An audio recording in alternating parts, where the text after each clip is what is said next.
Alors, bienvenue à tous. Aujourd'hui, nous allons essayer d'étudier un document, c'est-à-dire essayer de comprendre quelles sont les grandes étapes pour étudier efficacement un document en histoire-géographie. Pour cela, il y a trois grandes étapes. La première étape, c'est celle d'identifier le document, c'est-à-dire de savoir à quel type de document on a affaire. La deuxième étape, c'est celle d'analyser le document, c'est-à-dire de comprendre les informations qui sont contenues dans ce document.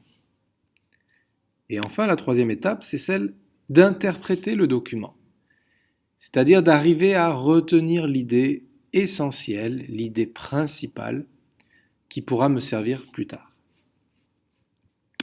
Commençons par la première étape. Pour identifier un document, je dois faire quatre choses. Je dois préciser la nature du document, je dois donner le titre du document, je dois en identifier la source et la date, et je dois expliquer le sujet du document. Pour préciser la nature, il me suffit d'observer mon document pour me rendre compte qu'il s'agit d'un texte. Le titre est en général situé au début du document. Ici, ce document s'intitule « Le recul des terres agricoles ».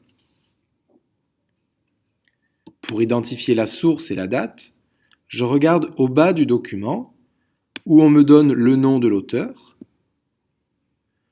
le titre du livre ou de l'article que cet auteur a rédigé et la date à laquelle cet article a été rédigé. Enfin, je dois expliquer le sujet de ce document, mais je dois le faire de façon très courte, en une phrase. Pour cela, je dois lire le document une première fois, peut-être une deuxième fois, pour savoir de quoi il parle. Une fois que j'ai fait cela, eh bien, je peux tout simplement expliquer que ce document parle du danger du développement urbain en Chine pour les terres agricoles et la consommation alimentaire.